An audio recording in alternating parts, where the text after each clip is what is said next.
Now, from Long Island, Doug Flynn joins us, co-founder at Flynn, Zito Capital Management and certified financial planner, to discuss this and more, as he does here on NewsNation Now. I know Caseshiller's backward looking there a little bit, but still, home prices, given all we've been through at record highs, what should our takeaway from this be? You know, if you followed home builders for many years, they underbuilt the replacement supply for years and years and years. So to me, it's really not a surprise that now we have this shortage. And there is a big discrepancy. New homes are selling, people can't get enough of them. But existing homes are the ones that aren't moving. It's because people are stuck in their home and don't want to give up a 3% mortgage to move. So that isn't really moving as much. And that's where the problem is. But new homes can't get enough of them. People locked in those rates pre-pandemic and have seen things go up. Say, well, boy, I don't know if it's worth it for me to move. What's the next move then in the market, do you think, in terms of prices from here? We stay elevated for a while, or? You know, the problem is I've been through a number of cycles up and down in the real estate market, just doing what I do with clients and when they move around. And it's like people will say to me often, real estate never goes down. And I laugh and I say, even in Manhattan where they're not building any more real estate, it's a cycle. Everything does go up and down. So there will come a point in time, and people in Florida know this if they've lived there long enough, where things go up and they do go down. So at some point, we're going to turn around. Now, how many years that takes, I don't know, before people have those issues where they need to get rid of their homes. But that cycle is going to come at some point, no question about it. All right, a couple of other things that we can cover with you. I mean, I think that one is this deal for JetBlue and Spirit Airlines. They're supposed to merge, big airline deal. The DOJ, the Department of Justice, is trying to fight this. And it's the first time I think we've seen a deal like this go to court. So why? What's the holdup? Why should these companies not be allowed to merge, or should they be? What's your take on it? So JetBlue's argument is they're the number 6 airline and Spirit is number 7. In order to compete with the top 4, which have 75 to 80% of all the revenue and all the flights and all the seats, they need to merge or they can't compete.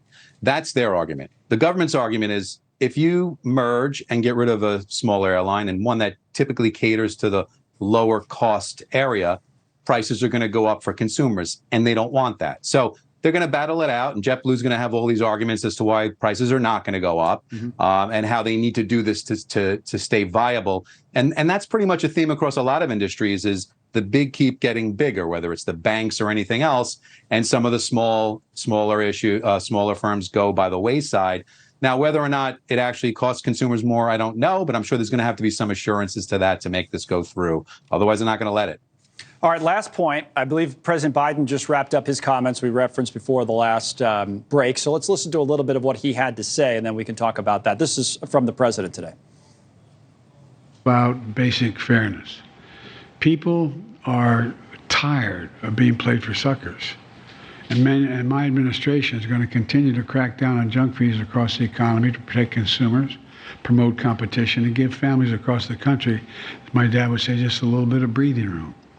Let me close with this.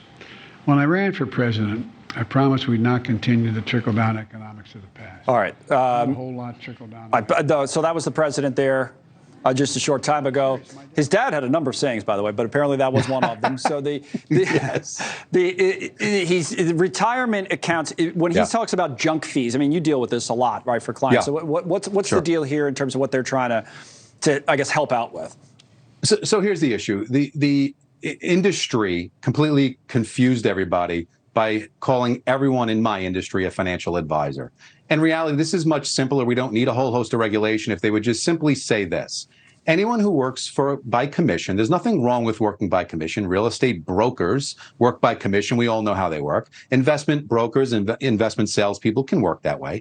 But if you're going to be an advisor, you need to act in a fiduciary capacity. What they're trying to do is force everyone to be a fiduciary and force everybody to do the right thing, when the marketplace would take care of itself by simply not allowing those people to call themselves advisors unless they were truly acting in a fiduciary status. Now, certified financial planners and other people like that do act in a fiduciary manner.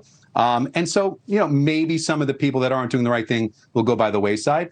But the waters are muddied by the fact that they allow people to be confused by who they're working with. And there'd be no confusion if they would simply do that. But, junk fees and other types of things are taglines that will go well for re-election. All right. So more political than anything else. It seems like, in your view, at least, you think it's going a little too far. So that's fair. Doug, thank you as always. We'll talk to you again soon.